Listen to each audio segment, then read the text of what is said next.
Le métaverse, c'est le nom donné à l'univers virtuel en 3D qui va révolutionner notre façon de communiquer, de travailler, de nous divertir et même de nous éduquer. C'est un monde où vous pouvez être qui vous voulez, quand vous voulez, où vous voulez. Vous pouvez vivre une expérience immersive et digitale, complète. Le métaverse, c'est trop cool. Ça attire beaucoup de monde. Le métaverse, c'est comme un jeu vidéo géant qui va peut-être devenir un nouveau type d'Internet, avec des endroits virtuels qui restent toujours là, et où on peut faire des trucs comme sur les réseaux sociaux, les jeux vidéo, la réalité virtuelle et la réalité augmentée. Vous n'aurez peut-être plus besoin de votre portable avec les évolutions de 2024 qui s'annoncent comme l'année de la tech.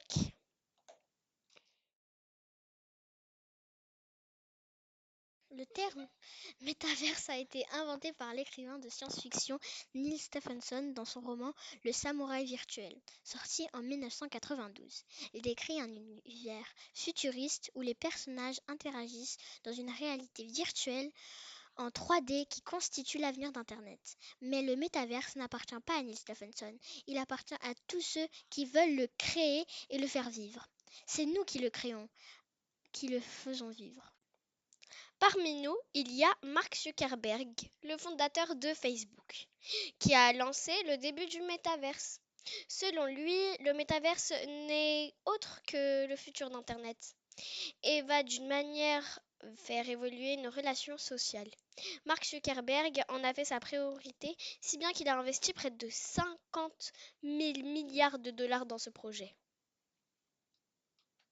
Mais il n'est pas le seul à s'intéresser au métaverse. D'autres acteurs comme Microsoft, Google, Amazon ou encore Epic Games sont aussi sur les rangs pour développer leur propre version du métaverse. Ils veulent profiter de l'essor des technologies comme la 5G, le cloud, computing, l'intelligence artificielle ou encore les casques de réalité virtuelle pour offrir aux utilisateurs une expérience unique et personnalisée. Pour que le métaverse devienne une réalité, il faudra donc que ces applications et ces services soient capables de se connecter entre eux, de partager des données, des normes et des protocoles communs. Il faudra aussi que les utilisateurs puissent passer facilement d'un monde virtuel à un autre, sans perdre leurs identités, leur historique ou leurs possessions. Il faudra enfin que les utilisateurs aient le contrôle et la propriété de leurs données et de leurs créations, et qu'ils puissent les monétiser ou les échanger librement.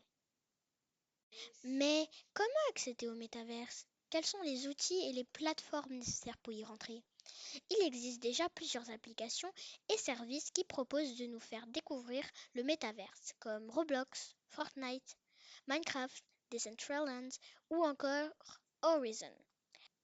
Ces jeux et ces mondes virtuels nous permettent de créer, d'explorer, de collaborer et de nous éclater avec d'autres personnes en utilisant des avatars, des objets et des environnements personnalisés.